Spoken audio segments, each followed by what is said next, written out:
Very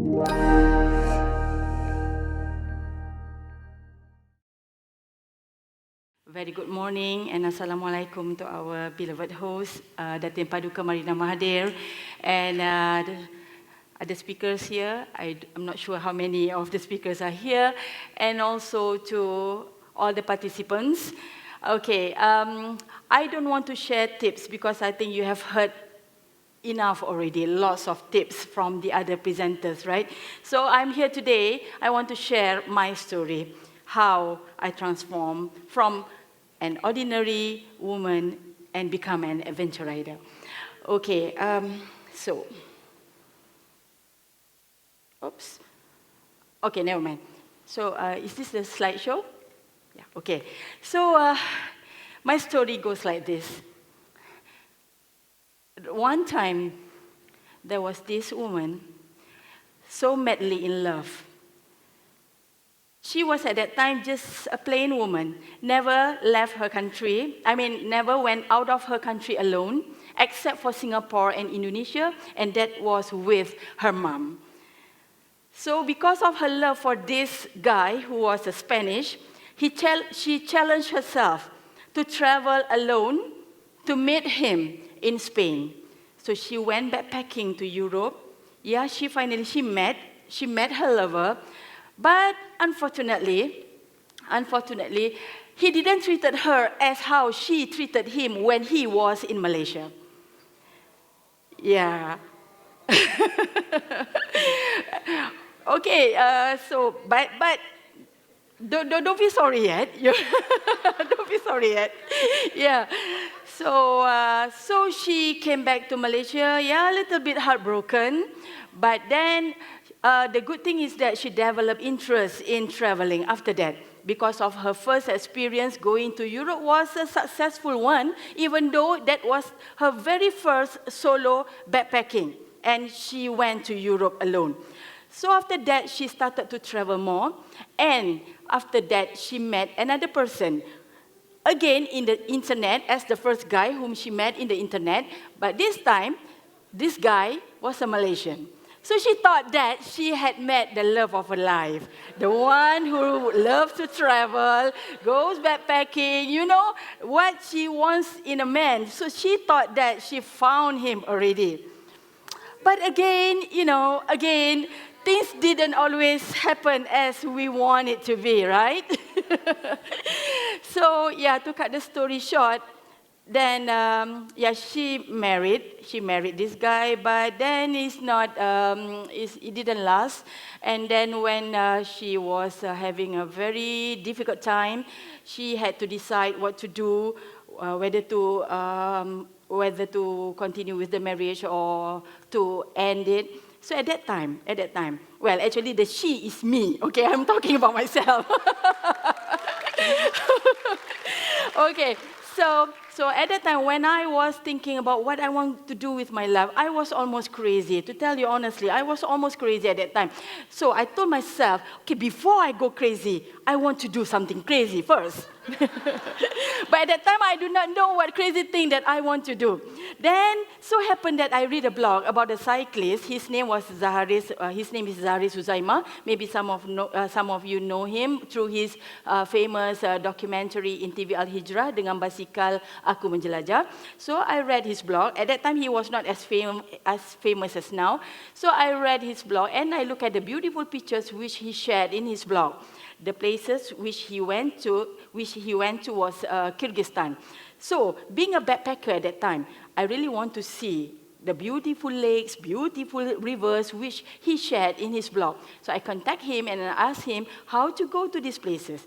And he told me that this country is very remote, very undeveloped. The places which he went to were very remote. So I need to have my own transportation. But being a backpacker, I rely on public transportation. Then I asked him, okay, but I really want to go to this place. So how do I do it? He said that you need to hire a car and driver. Okay, after that, I always backpack solo. But because of, he said, it's going to cost me quite a lot of money because this country is very mountainous, and to hire a car and driver is going to be costly. I tried to find friends to come along with me. But, well, this is Kyrgyzstan. Do you know where it is? Do you know where it is? You don't know, right? Most of you didn't know where is the location of this country. Maybe this is the first time that you heard about the name of Kyrgyzstan. So I couldn't find anyone to come with me. If I ask, okay, anyone wants to join me to go to London, Paris, New York, surely I can get one bunch of people to come along, but not to Kyrgyzstan. So then, yeah, I cannot afford to hire a car and driver. And then this cyclist, he told me, okay, why not you cycle like me? And then I told him, cycle like you? Oh my God, my knees are going to scream. And I cannot afford to take long leave, so very long leave. And if I were to cycle, it's going to take forever to reach. So he was the one who gave me the idea. Okay, maybe you can try riding a motorbike. At that time, I didn't know how to ride a motorbike. I said, really? I said, people travel with motorbike. I knew that people travel with a bicycle, but not on a motorbike. I've never heard of such thing. So he said, yes, people travel on a motorbike. And he linked me with another guy, a Malaysian, also a crazy Malaysian guy who went riding solo on a kapchai from KL to London. Yeah, hey, you know, Malaysians are very, yeah. Okay, so I contact this guy, and then I asked him whether he wanted to be my trainer. And he said, okay. At that time, he didn't know that I actually didn't know how to ride a motorbike. So I remember the first time when I met him, I was asking him lots of questions about how to do an adventure ride, how to cross border, what documentation that I need to prepare. After we have been talking for 4 hours, you know, then only he asked me the cepu emas question. He asked me, what bike did you ride? I told him I don't own a bike. And then he was like, okay, never mind. In his mind at that time, he thought that maybe I've been riding using my brother's bike or my friend's bike. And then his next question, soalan cepu emas yang kedua, he asked me, how long have you been riding? And then I told him, I don't know how to ride.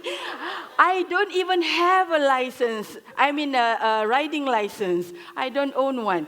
So he was from sitting down, he stand up and look at me like this, as if he wants to eat me alive.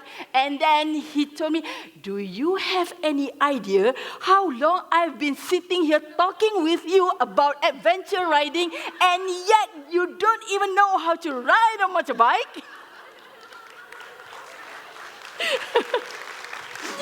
Yeah, so that's the thing. I said, I'm sorry, but I really want to learn to do this adventure riding thing. And then he told me, okay, I don't want to see your face anymore. You go back home now. You enter a driving school or what. Only come back and see me when you are ready. I came to see him after 2 weeks with a brand new motorcycle. Yeah. Then he realized that I was really determined to learn from him.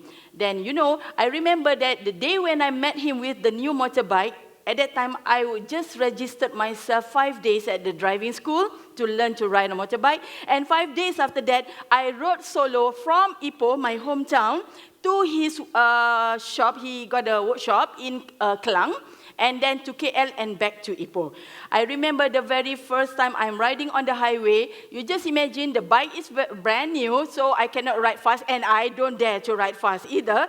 So the bus, the express bus especially, and even the lorries are faster than me. So when I was riding my bike, I was not used to the turbulence from the lorries and the express buses. So when the turbulence hits me and my bike was wobbling and shaky, I was,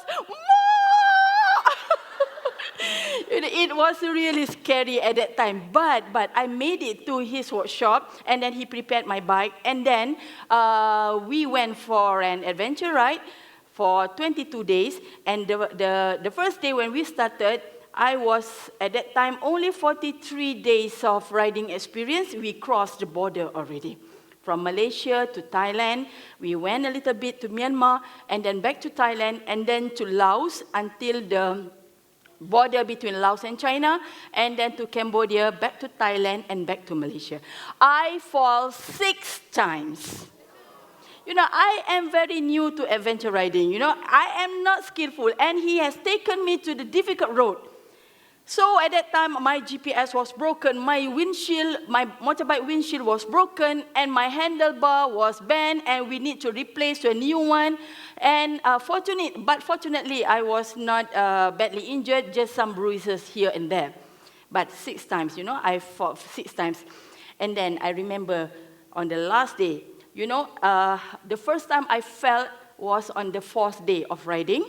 And every day since then, until the last day, on the 22nd day, I was crying every day because he scolded me. He was very, very cruel, you know. He had a military background, so no hanky-panky with him, no mengada-ngada.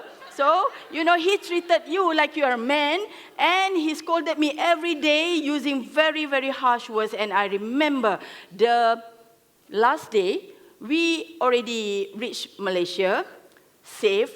At least, come on, give me some face lah, kan? We already in Malaysia. But I remember his words were, he told me, "You are the worst adventure rider I have met my entire life. This is not your cup of tea. After this, I want you to sell your bike. Forget about adventure riding." Are you feeling sorry for me? Please don't. I got world recognition, okay? Okay, so did I do as told? No. But in my heart, I tend to prove to him that I can do this. He said that this is not my cup of tea. We'll see, we'll see. And after that, I started doing my own solo ride, one after another, as you can see on the slideshow.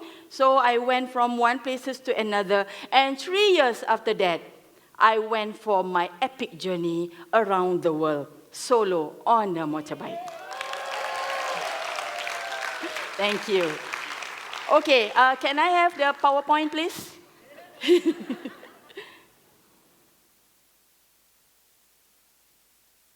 One moment. Oops. Okay, so basically this is my route for my global dream ride. Okay, so you can see I covered 4 continents and 40 countries. Okay, can you please go back to the slideshow, folder number 2. So I flew my bike from KL to Seattle, United States, and I started riding from there. From Seattle, I went north to Canada. I touched Alaska a little bit. I want to venture more in Alaska, but I couldn't. It was so cold for me, so I had to get down to somewhere warmer. And then I get back down to Canada, back to the States, and then the real adventure begins when I begin my ride in the Latin American country, which is Mexico. And then from Mexico, I rode to Guatemala, to El Salvador, to Honduras. Honduras was the most dangerous country in the world, and I crossed that country alone. And from Honduras, I entered Nicaragua, to Costa Rica, and to Panama. From Panama to Colombia, there was a stretch of land which there is no road over there. It's called the Darien Gap, where the Pan-American Highway breaks at this part of the road.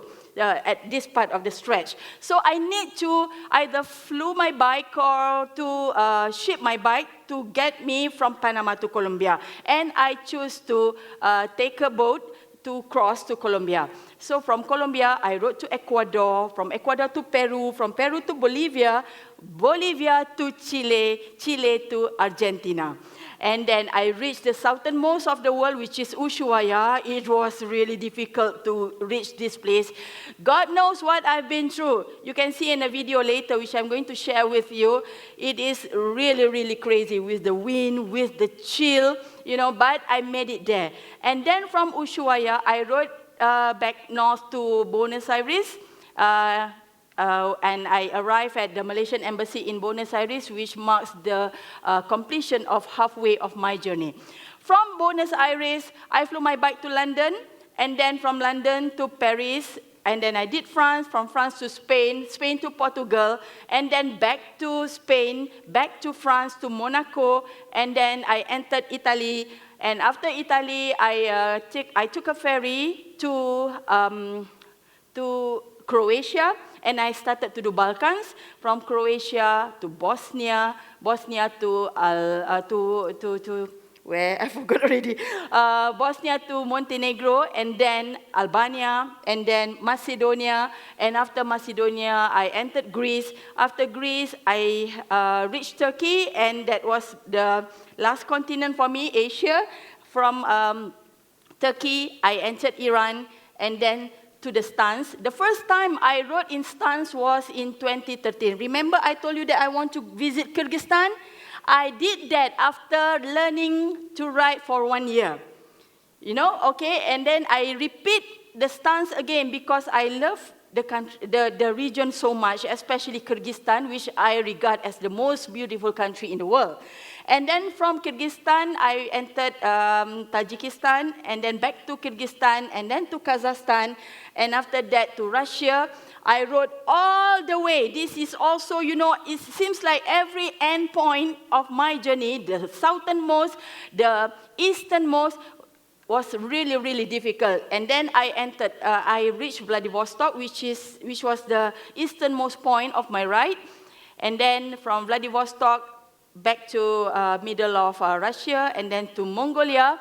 And from Mongolia, from Ulaanbaatar, I flew my bike to Bangkok, and then I continued riding from Bangkok to Malaysia. I reached Malaysia on 16 September 2016, which was also Hari Malaysia. Yeah. Thank you. Okay, back to slideshow. Back to PowerPoint. Yeah. Okay, so yeah, you knew my route already. So the next one. Okay, it's not easy to do what I'm doing. You know, to do an adventure ride is not like you just pack your bag and go with a package tour. It's not as easy as that. I need to do lots of preparation, lots of research, and because I am alone, it's more important for me to plan well. Because I don't want people to scold me. I don't want to trouble the government if I went missing. So I planned really well for my ride. So I face lots of challenges when I'm doing this ride. But before that, I would like to share with you the objectives of my global dream ride, why I actually doing this. It's not just to see the world. It's not just to enjoy meeting people. It's not just to witness the beautiful world, the beautiful God's creation, no. But actually, why I did this ride was, number one, I want to create history. I want to contribute something to my country, to my religion, especially. During my previous backpacking trip, I always have conversation with other travelers. They always question about, because after they knew that I am a Muslim, they always question, why is this, why is that, you know, because people are confused. They only believe what they have read in the media.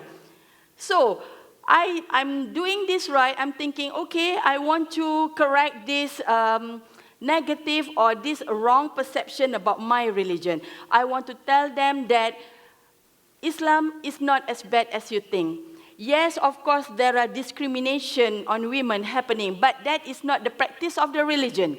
What's happening in other countries, in Afghanistan, for example, or in Pakistan, or in any places, so happened that the people who did it was Muslim. You cannot say, you cannot generalize that that is the Muslims' teaching.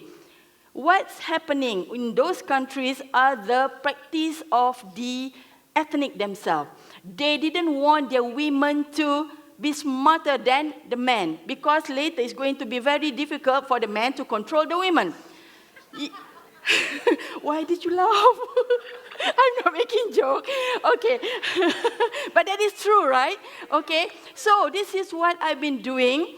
I explained to all the people whom I met along my way. So I can say that 90% of the people whom I met, I managed to correct their perception. They have a better understanding on my religion after I have explained this to them. And they even thank me. They even thank me because all this while they have been thinking or they have been regarding Islam as a very bad religion. Okay, so that is the first one. I want to correct the negative perception about my religion. And then number 2, I want to create history as the first Muslim and the first Malaysian woman who wrote solo around the world. And I'm thinking at that time, if I only say that I am a Malaysian woman, that is always the first Australian woman or the first American woman, the first UK woman who wrote solo around the world. But is there any first Muslim woman?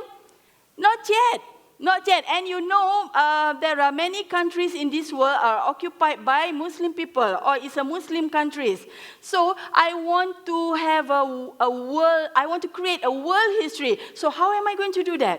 That is why I use the term, the first Muslim woman, so that I can create a world history. And Alhamdulillah, I managed to create the history.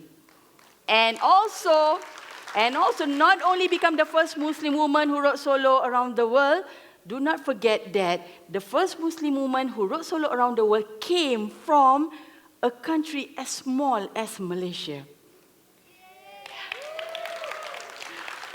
Okay, so before I managed to get the success, I faced lots of challenges. First thing, regarding fund. You know, I don't have money actually. I don't have money. And there's one guy, there's a person who promised to help me. He did help me. But unfortunately, it was 2015 at that time. And, you know, lots of things happening in the country at that time with our political situation was not so good. So I didn't manage to get any fund. There's even one particular ministry who I didn't want to mention his name. He promised right in front of me, right in front of his PA, and right in front of the person who helped me, who are somebody of influence. He promised that he agreed to be my patron, but then he didn't give any reason. He didn't even reply to our letter, and then I didn't manage to get him as a patron. But then at that time, I was very frustrated. Why? I was asking myself, why? Every day I perform Solat Hajat, you know, asking God, please make it easier for me so that I can get help, I can get the support. But until the day when I begin my ride, I didn't get any support in terms of fund. I only get support from GV, who equipped me with all my riding gears and also my bike. And then I got the bike which I'm using, this one. It's a small bike. It's a Yamaha FZ150. It's only 150cc motorbike. It looks big because of GV accessories on it, but actually it is a small bike. So because you see, I spent 1 year to do my research. And then I don't want my research to go down the drain because I didn't have fun. So I told myself, after I did Solat Istihara, I wake up the next morning feeling a lot better. And I told myself, never mind, just go. Allah will help you find a way. And indeed, that was what happened to me. I didn't have money when I did my ride. I only have little money, which is not enough to do an adventure ride to survive for 1 whole year of journey. And then, and also, I've got lots of limitations. I do not have enough skill required to do such a ride. You need to be skillful. I can ride, but not very good, not very skillful. And in terms of age, I am not young when I did this ride. Normally, adventure riders, they are very young people, youngsters who did this. But I was at that time 48 years old. And my strength has been decreasing a lot compared to my younger days. And then, you know, I also felt homesick many times because I've never left my family more than 2 months before that. So the global dream ride was the longest time that I left my country and my family. Also, it's very difficult for me to get halal food. Do you know that the longest time I didn't eat meat or chicken was 3 months. 3 months, the last time I had chicken meal was in San Diego, United States. And the next time I managed to eat chicken again was in Lima, Peru.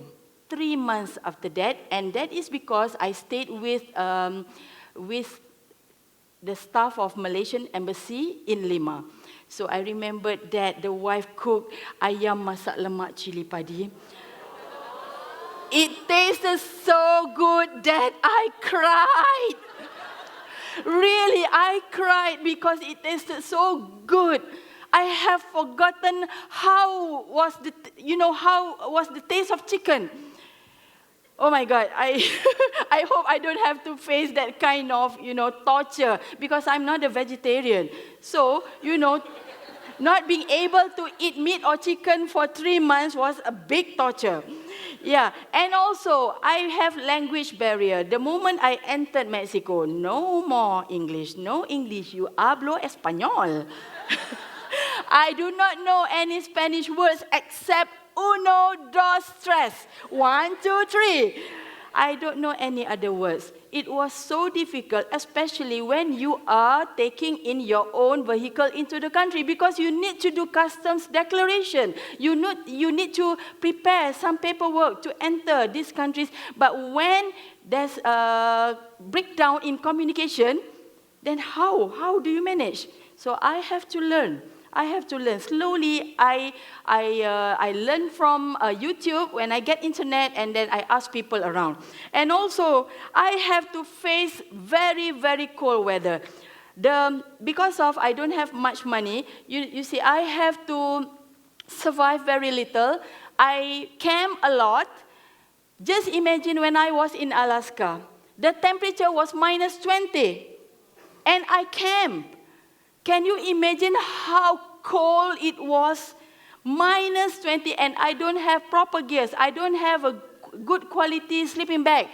I couldn't sleep the whole night, and especially when a bear decided to come near my tent to say hello in the middle of the night. The full story in my book. I have some, not many left. Sorry, promotion sikit. Okay. So, the warmest, the hottest temperature for me was +50. It was fasting month. It was Ramadan. Even though I can choose not to fast because I was musafir, but I'm still fasting. I was crossing Garagum Desert at that time. The temperature was 50 degrees and the road was so bad. I'm going to show a picture to you after this. But I still keep my fast. I was telling myself at that time, if by end of that road, the road didn't improve, and if I collapse, if I fainted, then I will break my fast. Of course, when I fainted, my puasa batal already, isn't it?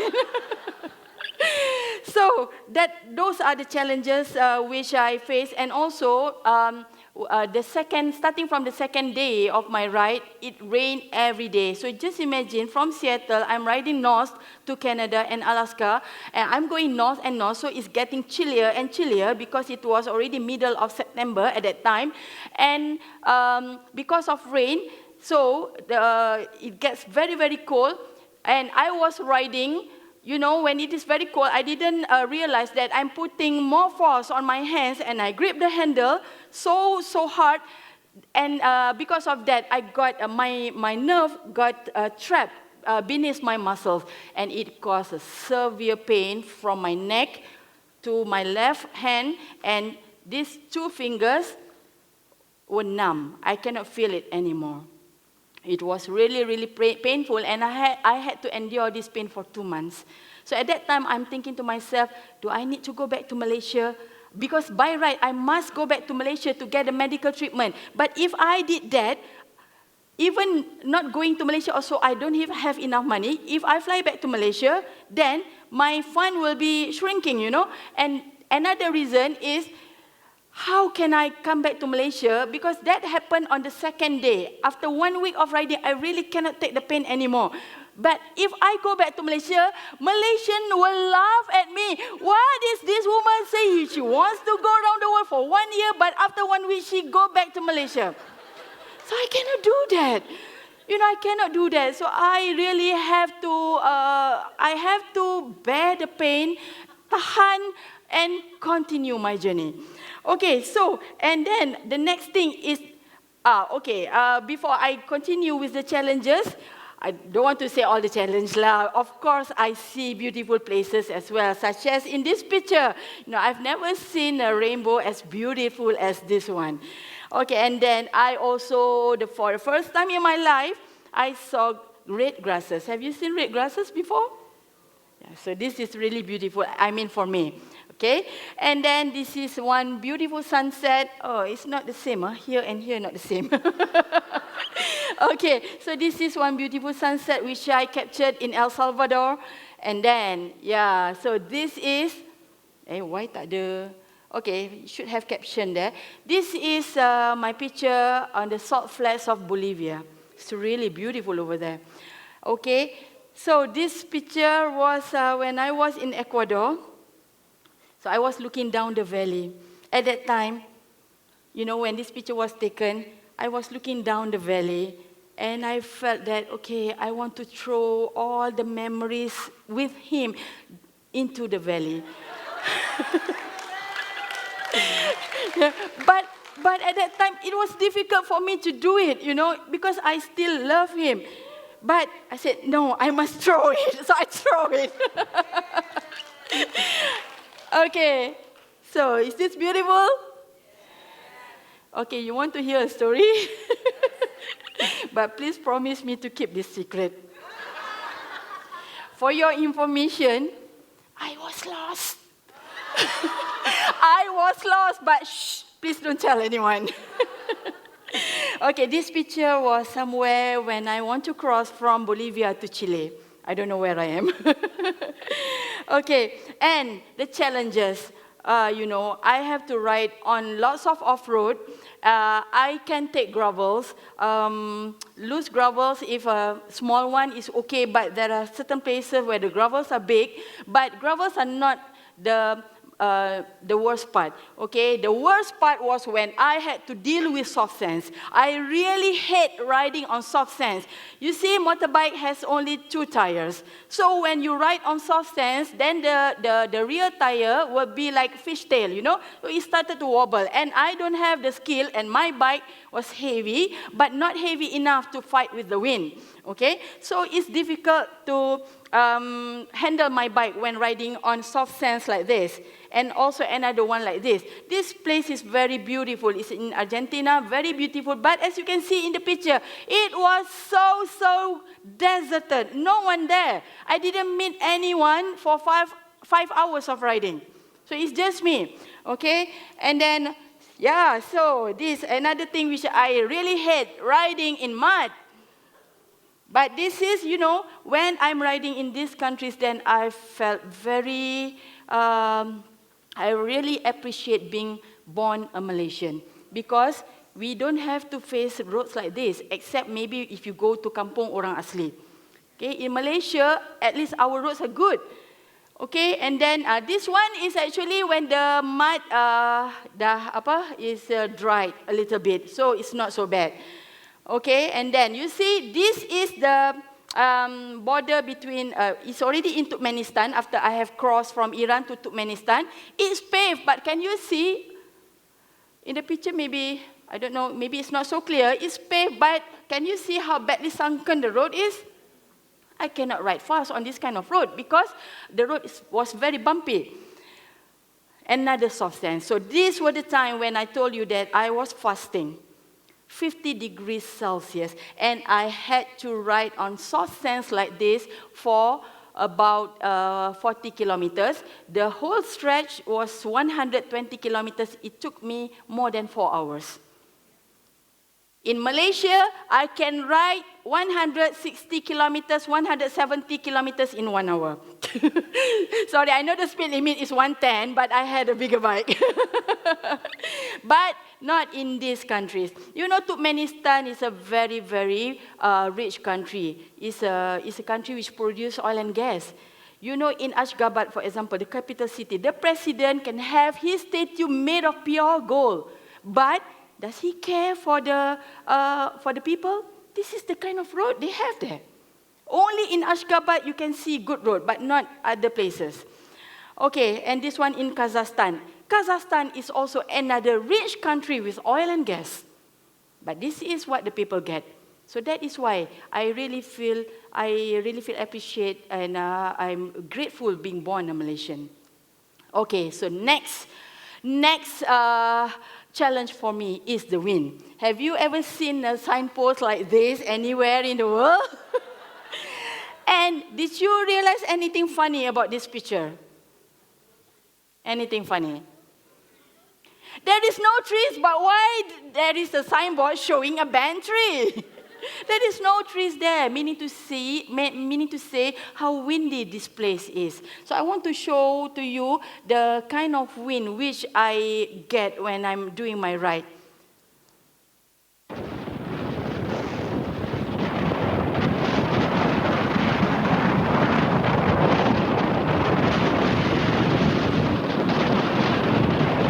This one was in Patagonia. Yeah, the Patagonian wind says hello to me, like this. And then another one.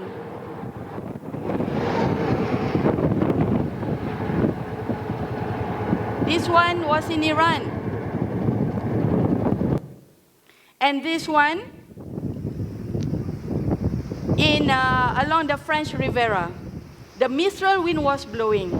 So you see when the wind gusts hit me. So you see, I'm riding a small bike, which is heavy loaded. It's heavy for me to handle the bike when riding off-road, but it's not heavy enough to fight with the wind. It is really, really scary when you lose control of your bike. I was being swept by the wind. I was riding on the right-hand side. You know, in foreign country, we drive on the right? We drive on the right. So I was being swept to the other side, and then there's a big truck coming.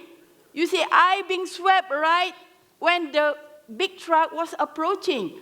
And the driver was honking me, tin, tin, tin, but I couldn't get back to my lane. There were countless of times this thing happened. It was really, really scary. But against all odds, I managed. You see, if you look at the map, I started from Seattle, over there. And my easternmost point was Vladivostok. So, if you look at the map, Seattle and Vladivostok were separated by the North Pacific Ocean. If there is no Pacific Ocean, it would have meant that I have met point to point and successfully traversed the globe and being the first Muslim woman and the first Malaysian who rode solo around the world on a motorbike.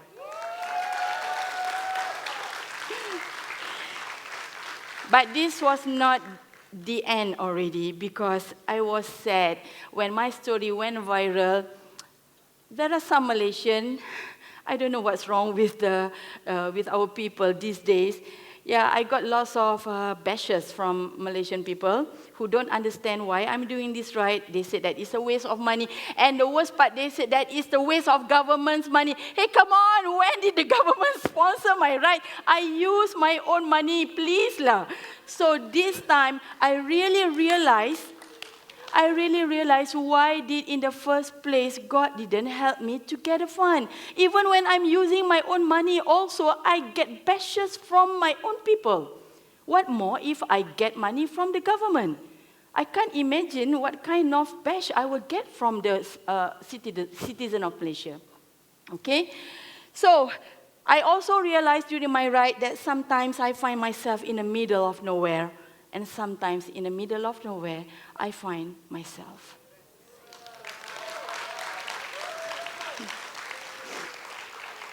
And, after all the hardship, this what I achieved. I was given a title in Malaysia Book of Records as the first solo motorcycle ride around the world.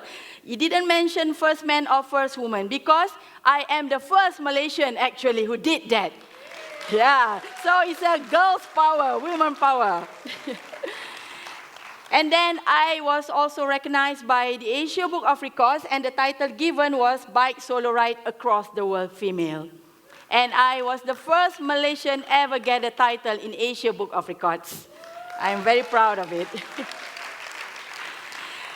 This is my very sweet memory. Right after I'm done with my ride, I have no idea that Tuanku Zade Sofia, the Queen of Johor, she followed my ride. I didn't know that. And then, right after I'm done, I get an invitation from the palace. So I went there and I met the king and queen. And I was also selected as one of the Negaraku icons. If you can see, I don't know why the last picture was cut, but that was Datuk Sochin An on my right-hand side, and then me, and then Datuk Arshil, and then Datuk Ziana Zain, and Datuk Roshamno. Only me know Datuk. I will wait for my cucu to give me the title. And I was also given title as a Tokoh Alumni UPSI. This is also one big achievement because it's not easy for a university to give you a recognition when your achievement has got nothing to do with academic. But I was an UPSIan before, so they gave me a Tokoh Alumni UPSI. So it was, I was very honored. And this is the highest one. You know, GV is a brand, an international brand for motorcycle accessory based in Italy. It has its branches worldwide. I was selected as their brand ambassador. And I am very proud. You know, there are other Italian women who also did an adventure ride, but why did the Italian company choose me? So, yeah, I am very proud for being appointed as their brand ambassador. Okay, so, yeah, as I promised, so this is my next plan. Yeah, in my video, I said that I will share with you where I'm going to, what I'm going to do, where I'm going to ride after this. So, I have decided that, you know, 1 year of riding has changed me a lot. I cannot be the same person again. So I cannot work 8 to 5 as what I have been doing. When I did my ride, I'm always worried, fearing of what's going to happen tomorrow, whether I will still be alive or I will lie broken somewhere. But when I stop riding, when I'm back to my comfort zone, it was that kind of fear, that kind of worry, which each me, I want to have that feelings again. I don't know, maybe something is wrong here, maybe some loose wires or some screws, broken nuts or something.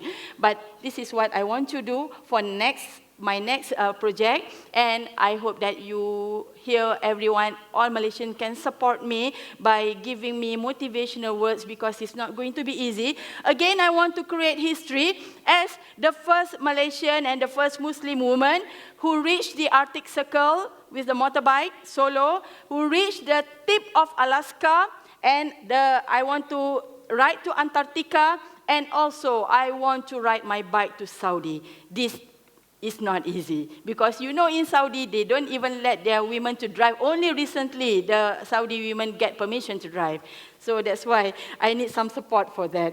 Okay, so I think I've got a video. If you don't mind, can give me like 4 minutes more? You want to watch the video? I assure you have never seen something like this before. Okay, so let's watch it.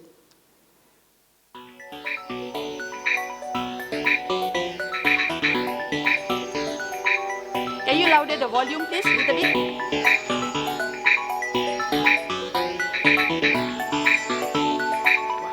Antartika, Pasifiknya,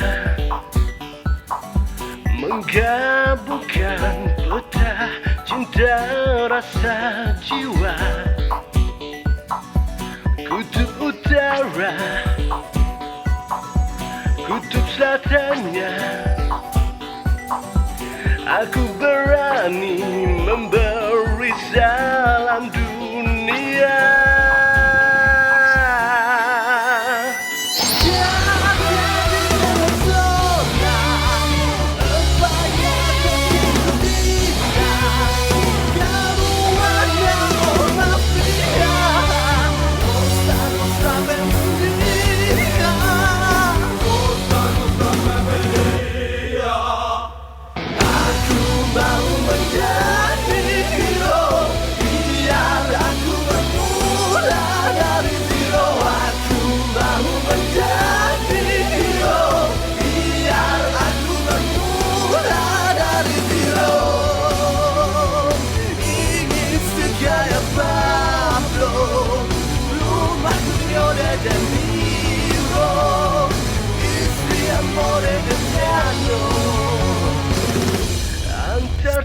Antartika, Pasifiknya, aku berani memberi salam dunia.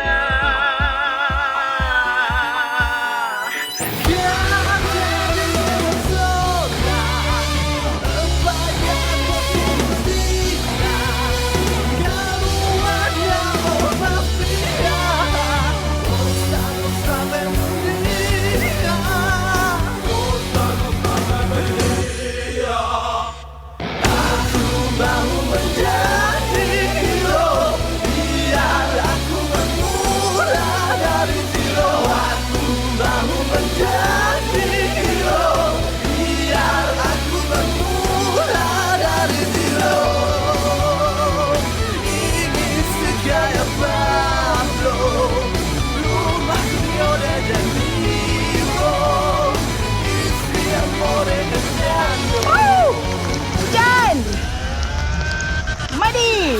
Katakan dunia ini aku punya manusia yang mampu mengeluarkan darah kamu.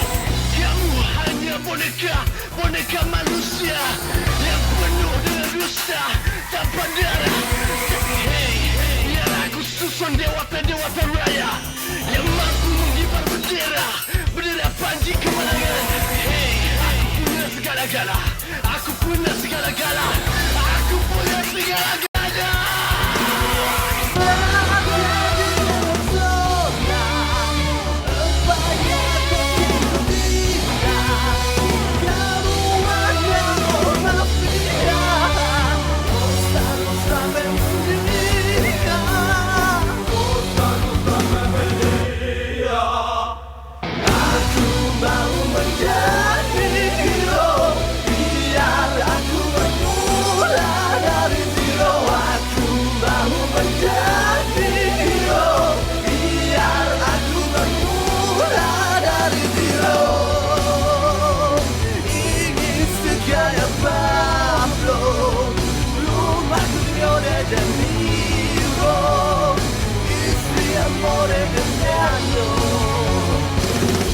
Antartika,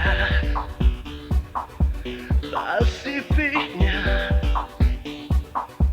aku berani memberi salam dunia.